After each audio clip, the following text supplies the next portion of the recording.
Haere mai and welcome back to New Zealand Elections in History. The 1893 general election was held on the 28th of November and 20th of December in the European and Māori electorates respectively to elect 74 MPs to the 12th session of the New Zealand Parliament.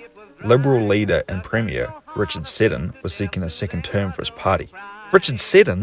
What happened to John Ballance? Ballance died and was replaced by Westland MP Richard Seddon. Before I talk more about him, I need to cover a lot of what happened in the last parliamentary term because a shit ton got done. As I covered in my last video, the former Premier Harry Atkinson stacked the Legislative Council full of his supporters just before he resigned. This posed a huge threat to John Ballance and his Liberal ministry, as Atkinson and the Conservatives could block Ballance's more progressive agenda. However, Ballance was able to overcome this by reducing the life tenure of the Legislative Council to one term of 7 years. His successful battle with the governor over changes to the Legislative Council helped define the relationship between the elected Premier and the appointed governor, mostly in the Premier's favour. After handpicking a cabinet of considerable talent, Ballance led the government through 2 difficult years of economic reform. He appointed himself as Treasurer, and in this capacity he implemented new land and income taxes. Several other notable pieces of legislation were passed by Ballance in this period, such as the Land Act of 1892 and the Land for Settlements Act 1892. Despite the initial outcry, the tax was seen as equitable by the people, who eventually found themselves better off as a result of such a great decrease in direct taxations. Ballance also got involved in the advocacy of women's suffrage, declaring to Parliament that he believed in the absolute equality of the sexes. Sadly, in early 1893, Ballance became ill. Suffering from intestinal disease after a major surgical operation, he died on April the 27th, 1893. Ballance originally wanted former Premier and radical Liberal Robert Stout to succeed him. However, Richard Seddon would instead become Liberal leader and Premier, after receiving the endorsement of the popular former Governor and Premier, Sir George Grey. Seddon came from a working-class background and was born in Eccleston near St Helens, Lancashire, England. He arrived in New Zealand in 1866 to join an uncle in the West Coast goldfields. He became involved in local politics, and his prominence gained him a seat in the House of Representatives in 1879.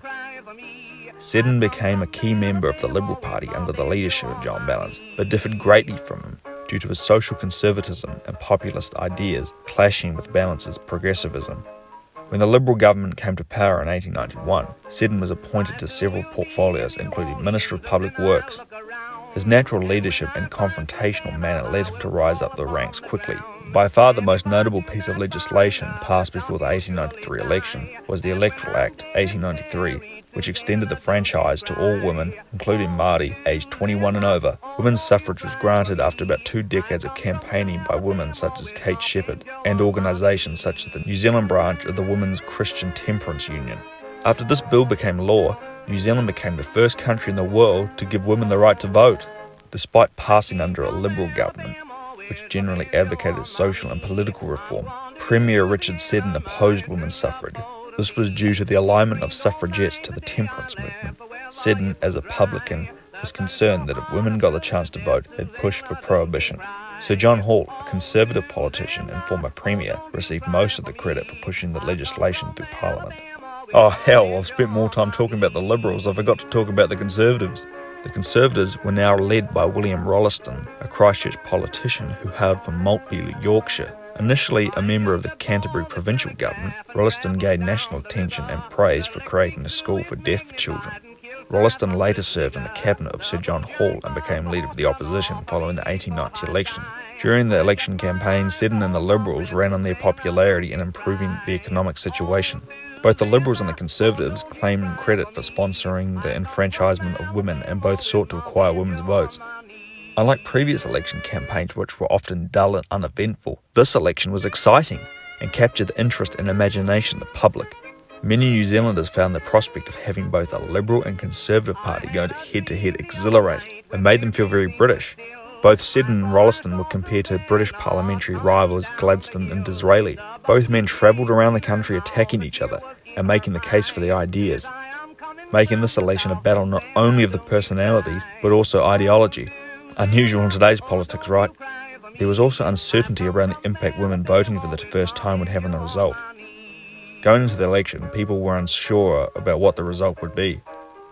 And the winner was Richard Seddon and the Liberals, with 51 seats, a gain of 11 and 57.8% of the popular vote. Despite Seddon being opposed to women's franchise, most women voters voted for his party.